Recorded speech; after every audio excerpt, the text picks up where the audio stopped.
بسم اللہ الرحمن الرحیم۔ السلام علیکم ورحمۃ اللہ وبرکاتہ۔ عزیز طلباء و طالبات، امید ہے کہ آپ سب اللہ تعالیٰ کے فضل و کرم سے خیر و عافیت سے ہوں گے۔ عزیز طلباء و طالبات، آج ہم باب دوم کے حصہ بے عبادات میں سے سبق زکوٰۃ کا مطالعہ کریں گے۔ آئیے مطالعہ شروع کرتے ہیں۔ زکوٰۃ کا لغوی معنی پاک ہونا ہے۔ زکوٰۃ سے مراد وہ مخصوص مال ہے جو سال گزرنے کے بعد نصاب زکوٰۃ میں سے مخصوص شرح کے ساتھ مصارف زکوٰۃ کو ادا کیا جاتا ہے۔ زکوٰۃ ادا کرنے سے انسان کے پاس باقی رہ جانے والا مال پاک ہو جاتا ہے اور اس کی برکت سے انسان باطنی بیماریوں مثلاً بخل وغیرہ سے پاک ہو جاتا ہے۔ زکوٰۃ کے لازم ہونے کے لیے ضروری ہے کہ انسان عاقل، بالغ، مسلمان اور آزاد ہو اور پورے سال ایسے مال کا مالک ہو جو مال قرض اور ضروریات زندگی مثلاً گھر کے سامان، کھانے پینے اور پہننے سے زائد ہو۔ عزیز طلباء و طالبات، زکوٰۃ عربی زبان کا لفظ ہے جس کا مطلب ہے پاک ہونا یا نشوونما پانا۔ زکوٰۃ ایسی مالی عبادت ہے جو ہر عاقل، بالغ اور صاحب نصاب مسلمان پر ایک مقررہ شرح سے اللہ تعالیٰ کی راہ میں خرچ کرنا فرض ہے۔ صاحب نصاب اس شخص کو کہتے ہیں جس کے پاس خاص شرح سے مال ہو اور اس پر ایک سال گزر گیا ہو۔ عزیز طلباء و طالبات، زکوٰۃ 2 ہجری کو فرض ہوئی اور 8 ہجری کو اس کے تفصیلی احکامات نازل ہوئے۔ حالانکہ صدقات مالی امداد کی ترغیب اسلام کے ابتدائی ایام سے ہی شروع ہو چکی تھی، لیکن عملاً زکوٰۃ کا نفاذ 9 ہجری میں ہوا جب یہ آیت نازل ہوئی: اے نبی صلی اللہ علیہ وآلہ وسلم، ان کے مالوں میں صدقہ وصول کرو اور ان کے ذریعے ان کو پاک و صاف کرو۔ 52.5 تولے چاندی اور 7.5 تولے سونا چاندی اور سونے کا نصاب ہے، جس پر 2.5% 40واں حصہ زکوٰۃ ہے۔ جانوروں پر زکوٰۃ کا نصاب 5 اونٹ، 30 گائے اور بھینس اور 40 بکریاں ہے، جس پر سال گزرنے کے بعد مقررہ شرح کے ساتھ زکوٰۃ ادا کرنا لازم ہے۔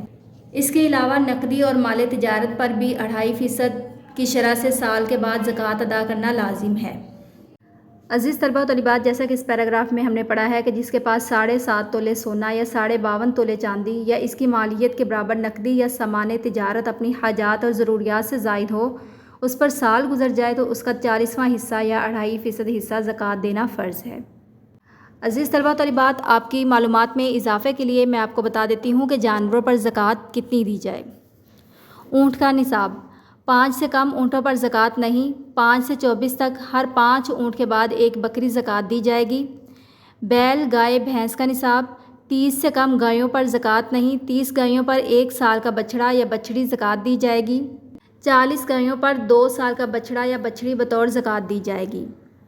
بھیڑ بکریوں کا نصاب: 40 بکریوں سے کم پر زکوٰۃ نہیں۔ 40 سے 120 تک 1 بکری۔ عزیز طلباء و طالبات، مزید اضافے کے لیے میں آپ کو بتا دیتی ہوں جن چیزوں پر زکوٰۃ واجب نہیں۔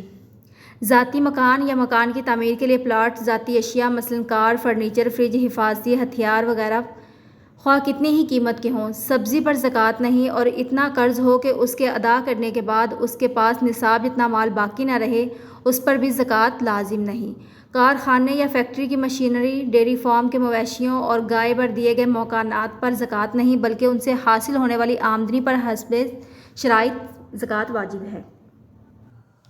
زکوٰۃ کی حیثیت نفلی صدقہ کی نہیں ہے، بلکہ یہ ایک فرض ہے جس کو ادا کرنا ہر صورت لازم ہے۔ زکوٰۃ پچھلی امتوں پر بھی فرض تھی۔ اسلام میں زکوٰۃ 2 ہجری میں روزوں سے پہلے فرض ہوئی۔ زکوٰۃ کی اہمیت کا اندازہ اس بات سے بھی لگایا جا سکتا ہے کہ اللہ تعالیٰ نے قرآن مجید میں متعدد مقامات پر نماز کے ساتھ زکوٰۃ کا بھی ذکر فرمایا ہے۔ ارشاد باری تعالیٰ ہے: وَأَقِیمُوا الصَّلَاةَ وَآتُوا الزَّکَاةَ وَأَطِیعُوا الرَّسُولَ لَعَلَّکُمْ تُرْحَمُونَ، سورۃ النور آیت نمبر 56۔ ترجمہ: اور نماز قائم کرو اور زکوٰۃ ادا کرو اور رسول اللہ خاتم النبیین صلی اللہ علیہ وآلہ وسلم کی اطاعت کرو تاکہ تم پر رحم کیا جائے۔ عزیز طلباء و طالبات، جیسا کہ ابھی ہم نے پڑھا ہے کہ زکوٰۃ نفلی صدقہ نہیں ہے، بلکہ یہ ایک فرض عبادت ہے جس کو ہر صورت ادا کرنا لازم ہے۔ عزیز طلباء و طالبات، ارکان اسلام میں نماز جو ہے وہ دوسرا اہم ترین رکن ہے، اور قرآن مجید میں اللہ تعالیٰ نے 82 مقامات پر نماز کے ساتھ زکوٰۃ کی فرضیت کا حکم دیا ہے۔ اللہ تعالیٰ قرآن مجید میں ارشاد فرماتے ہیں: پس اگر یہ کافر توبہ کر لیں اور نماز قائم کریں، زکوٰۃ دیں تو یہ تمہارے دینی بھائی ہیں۔ ایک اور جگہ اللہ تعالیٰ نے ارشاد فرمایا: اے نبی صلی اللہ علیہ وآلہ وسلم، تم ان کے مالوں سے زکوٰۃ لے کر انہیں ان گناہوں سے پاک کرو اور صاف کرو۔ عزیز طلبہ طالبات، اسی طرح زکوٰۃ کی اہمیت کا اندازہ ہمیں احادیث مبارکہ سے بھی ہوتا ہے۔ آپ صلی اللہ علیہ وآلہ وسلم نے ارشاد فرمایا، اسلام کے 5 ارکان ہیں، ان میں سے ایک اہم رکن زکوٰۃ ہے۔ ایک اور جگہ آپ صلی اللہ علیہ وآلہ وسلم نے ارشاد فرمایا، زکوٰۃ روکنے والا قیامت کے دن آگ میں ہوگا۔ جو قوم زکوٰۃ روک لیتی ہے، اللہ اسے قحط سالی میں مبتلا کر دیتی ہے۔ نبی کریم خاتم النبیین صلی اللہ علیہ وآلہ وسلم نے ارشاد فرمایا کہ اسلام کی بنیاد 5 چیزوں پر رکھی گئی ہے: گواہی دینا کہ اللہ تعالیٰ کے سوا کوئی معبود نہیں اور بے شک محمد خاتم النبیین صلی اللہ علیہ وآلہ وسلم اس کے رسول ہیں، نماز قائم کرنا، زکوٰۃ دینا، حج کرنا اور رمضان کے روزے رکھنا۔ خلفائے راشدین رضی اللہ تعالیٰ عنہم نے اپنے عہد حکومت میں دیگر احکام اسلامی کے ساتھ نظام زکوٰۃ کا نفاذ بھی فرمایا، اور جب سیدنا ابوبکر صدیق رضی اللہ تعالیٰ عنہ کے دور مبارک میں کچھ لوگوں نے زکوٰۃ دینے سے انکار کیا تو آپ رضی اللہ تعالیٰ عنہ نے ان سے جہاد کا اعلان کرتے ہوئے ارشاد فرمایا، اللہ کی قسم میں ضرور اس کے ساتھ جنگ کروں گا جس نے نماز اور زکوٰۃ میں فرق کیا۔ اللہ کی قسم اگر انہوں نے مجھ سے بکری کا ایک بچہ بھی روک لیا جسے وہ رسول اللہ خاتم النبیین صلی اللہ علیہ وآلہ وسلم کو ادا کیا کرتے تھے تو میں اس کے نہ دینے پر ضرور ان سے لڑوں گا۔ رسول اللہ صلی اللہ علیہ وآلہ وسلم نے ارشاد فرمایا، جب لوگ زکوٰۃ ادا کرنا ترک کر دیتے ہیں تو آسمان سے بارش روک لی جاتی ہے، اور اگر جانور نہ ہوں تو کبھی بارش نہ ہو۔ عزیز طلبہ طالبات، جیسا کہ آپ سب جانتے ہیں کہ رسول اللہ صلی اللہ علیہ وآلہ وسلم کی وفات کے بعد جب حضرت ابوبکر صدیق رضی اللہ تعالیٰ عنہ کا دور آیا تو بعض لوگوں نے زکوٰۃ دینے سے انکار کر دیا۔ حضرت ابوبکر صدیق رضی اللہ تعالیٰ عنہ نے ان کے خلاف جہاد کا اعلان کیا۔ حضرت عمر فاروق رضی اللہ تعالیٰ عنہ نے جب انہیں روکا کہ کلمہ گو ہیں تو حضرت ابوبکر صدیق رضی اللہ تعالیٰ عنہ نے فرمایا، اللہ کی قسم میں تو اس سے ضرور لڑوں گا جو نماز اور زکوٰۃ میں فرق کریں گے، کیونکہ زکوٰۃ کا مال حق ہے۔ اللہ کی قسم اگر یہ بکری کا بچہ بھی جو رسول اللہ صلی اللہ علیہ وآلہ وسلم کو دیا کرتے تھے مجھے نہ دیں گے تو میں ان سے ضرور لڑائی کروں گا۔ عزیز طلبہ طالبات، معلومات میں اضافہ کے لیے میں آپ کو بتا دیتی ہوں، قرآن پاک میں منکرین زکوٰۃ کے لیے سخت وعید آئی ہے۔ اللہ تعالیٰ ارشاد فرماتے ہیں، جو لوگ سونا چاندی جمع کر کے رکھتے ہیں اور اسے اللہ کی راہ میں خرچ نہیں کرتے تو انہیں دردناک عذاب کی خبر سنا دیجیے۔ قیامت کے دن اس سونے چاندی کو جہنم کی آگ میں تپایا جائے گا، پھر اس کے ساتھ ان کے چہرے، ان کے پہلو اور ان کی پشتیں داغی جائیں گی اور کہا جائے گا، یہ ہے وہ خزانہ جو تم اپنے لیے جمع کر کے لائے ہو، اب اس کا مزہ چکھو۔ عشر کا لغوی معنی 10واں حصہ ہے۔ دینی اصطلاح میں یہ زمینی پیداوار کی زکوٰۃ ہے۔ ارشاد باری تعالیٰ ہے، وَآتُوا حَقَّهُ يَوْمَ حَصَادِهِ، ترجمہ، اور اس کی کٹائی کے دن اس کا حق ادا کرو۔ جو زمین بارش یا چشموں سے سیراب ہو اس پر عشر یعنی پیداوار کا 10% حصہ ہے، اور جس زمین کو کنویں کے پانی یا مصنوعی طریقے سے سیراب کیا جائے اس پر نصف عشر یعنی پیداوار کا 5% حصہ ہے۔ سرکاری ٹیکس وغیرہ ادا کرنے سے عشر ادا نہیں ہوتا، عشر بھی زکوٰۃ کی طرح ہی ہے، فرق صرف یہ ہے کہ زکوٰۃ مال کا حق ہے اور عشر زمینی پیداوار کا۔ زکوٰۃ کی ادائیگی کے لیے مال یا سامان وغیرہ پر سال کا گزرنا ضروری ہے، جبکہ عشر میں سال گزرنا ضروری نہیں، بلکہ اگر 2 مرتبہ فصل ہوتی ہے تو ہر مرتبہ عشر ادا کرنا ضروری ہے۔ عزیز طلبہ طالبات، میں آپ کو آسان الفاظ میں بتا دیتی ہوں کہ ایسی زمین جو بارش کے پانی سے سیراب ہو اس پر زکوٰۃ کا 10واں حصہ ہے، اور جسے مصنوعی طریقے سے جیسے کہ ٹیوب ویل وغیرہ کے ذریعے سے پانی دیا جائے اس پر زکوٰۃ کا 5واں حصہ ہے۔ اسلام کے معاشی نظام میں زکوٰۃ کی اہمیت۔ اسلام کے معاشی نظام میں زکوٰۃ کو وہی حیثیت حاصل ہے جو انسانی جسم میں روح کو حاصل ہے۔ زکوٰۃ سے غربت اور بے روزگاری کا خاتمہ ہوتا ہے اور فلاحی معاشرہ تشکیل پاتا ہے۔ دولت گردش میں رہتی ہے جس کی وجہ سے دولت کی تقسیم منصفانہ ہوتی ہے۔ نتیجتاً جرائم اور ظلم کے خاتمے میں مدد ملتی ہے، گدھا گیری رک جاتی ہے۔ گدھا گیری کہتے ہیں بھیک مانگنے کو۔ دولت صرف چند ہاتھوں میں محدود نہیں رہتی۔ زکوٰۃ ادا ہونے سے طبقاتی تقسیم آہستہ آہستہ ختم ہو جاتی ہے۔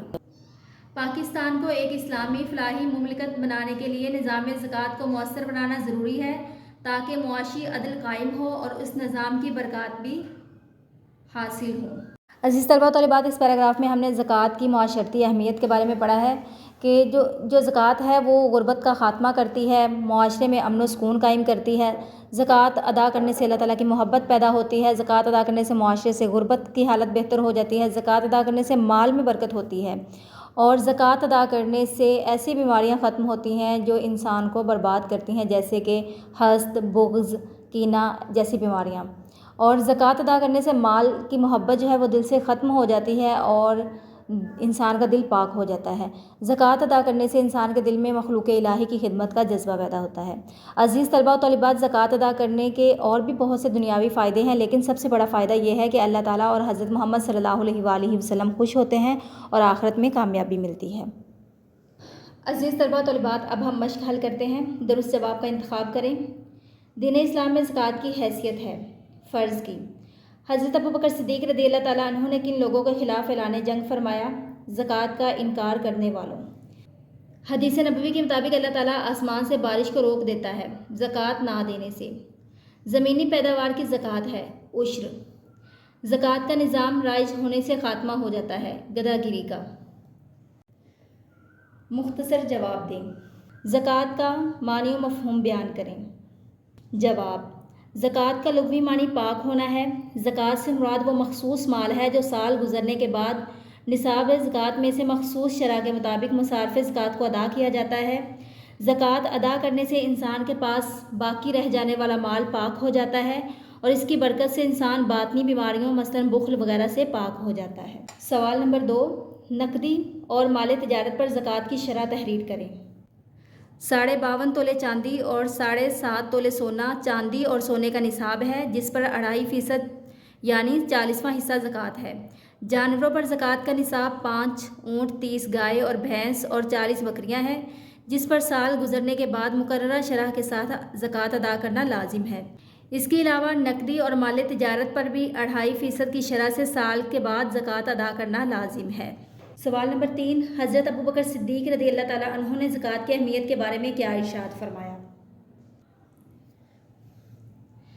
سیدنا ابوبکر صدیق رضی اللہ تعالیٰ عنہ کے دور مبارک میں کچھ لوگوں نے زکوٰۃ دینے سے انکار کیا تو آپ رضی اللہ تعالیٰ عنہ نے ان سے جہاد کا اعلان کرتے ہوئے ارشاد فرمایا: اللہ کی قسم میں ضرور اس کے ساتھ جنگ کروں گا جس نے نماز اور زکوٰۃ میں فرق کیا۔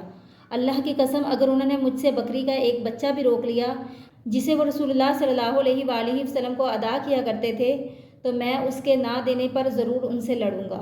سوال نمبر 4، زمینی پیداوار پر عشر کی کیا شرح ہے؟ جواب: جو زمین بارش یا چشموں سے سیراب ہو اس پر عشر یعنی پیداوار کا 10واں حصہ ہے، اور جس زمین کو کنویں کے پانی یا مصنوعی طریقے سے سیراب کیا جائے اس پر نصف عشر یعنی پیداوار کا 20واں حصہ ہے۔ سوال نمبر 5، زکوٰۃ اور عشر میں فرق لکھیں۔ جواب: زکوٰۃ کی ادائیگی کے لیے مال یا سامان وغیرہ پر سال کا گزرنا ضروری ہے، جبکہ عشر میں سال گزرنا ضروری نہیں، بلکہ اگر 2 مرتبہ فصل ہوتی ہے تو ہر مرتبہ عشر ادا کرنا ضروری ہے۔ عزیز طلباء و طالبات، اب ہم اضافی سوالات کو حل کریں گے۔ زکوٰۃ لازم ہونے کے لیے کیا ضروری ہے؟ جواب: زکوٰۃ کے لازم ہونے کے لیے ضروری ہے کہ انسان عاقل، بالغ، مسلمان اور آزاد ہو اور پورے سال ایسے مال کا مالک ہو جو مال، قرض اور ضروریات زندگی مثلاً گھر کے سامان، کھانے پینے اور پہننے سے زائد ہو۔ سوال نمبر 2، اسلام میں زکوٰۃ کی کیا اہمیت ہے؟ عزیز طلباء و طالبات، اس کا جواب یہاں سے ہے۔ اسلام میں زکوٰۃ 2 ہجری میں روزوں سے پہلے فرض ہوئی۔ زکوٰۃ کی اہمیت کا اندازہ اس بات سے بھی لگایا جا سکتا ہے کہ اللہ تعالیٰ نے قرآن مجید میں متعدد مقامات پر نماز کے ساتھ زکوٰۃ کا ذکر فرمایا ہے۔ ارشاد باری تعالیٰ ہے، ترجمہ: اور نماز قائم کرو اور زکوٰۃ ادا کرو اور رسول اللہ صلی اللہ علیہ وآلہ وسلم کی اطاعت کرو تاکہ تم پر رحم کیا جائے۔ سوال نمبر 3، کیا زکوٰۃ ہم سے پچھلی قوموں پر بھی فرض تھی؟ جواب: جی ہاں، زکوٰۃ پچھلی امتوں پر بھی فرض تھی۔ سوال نمبر 4، زکوٰۃ کے بارے میں ایک حدیث اور ایک آیت کا ترجمہ لکھیں۔ جواب: آیت کا ترجمہ: اور نماز قائم کرو اور زکوٰۃ ادا کرو اور رسول اللہ صلی اللہ علیہ وآلہ وسلم کی اطاعت کرو تاکہ تم پر رحم کیا جائے۔ رسول اللہ صلی اللہ علیہ وآلہ وسلم نے ارشاد فرمایا، جب لوگ زکوٰۃ ادا کرنا ترک کر دیتے ہیں تو آسمان سے بارش روک لی جاتی ہے اور اگر جانور نہ ہو تو کبھی بارش نہ ہو۔ سوال نمبر 5، عشر سے کیا مراد ہے؟ عشر کا لغوی معنی 10واں حصہ ہے۔ دینی اسلام میں یہ زمینی پیداوار کی زکوٰۃ ہے۔ ارشاد باری تعالیٰ ہے، اور اس کی کٹائی کے دن اس کا حق ادا کرو۔ سوال نمبر 6، اسلام کے معاشی نظام میں زکوٰۃ کی کیا اہمیت ہے؟ جواب: اسلام کے معاشی نظام میں زکوٰۃ کو وہی حیثیت حاصل ہے جو انسانی جسم میں روح کو حاصل ہے۔ تفصیلی جواب: زکوٰۃ و عشر پر تفصیلی نوٹ لکھیں۔ عزیز طلبہ طالبات، جواب یہاں سے شروع ہو رہا ہے۔ زکوٰۃ کا لغوی معنی پاک ہونا ہے سے لے کر یہاں تک ہر مرتبہ عشر ادا کرنا ضروری ہے۔ عزیز طلبہ طالبات، آپ نے باب دوم کے حصہ عبادات میں سبق زکوٰۃ کو اچھے سے ذہن نشین کرنا ہے۔ دعاؤں میں یاد رکھیے گا۔ اللہ حافظ۔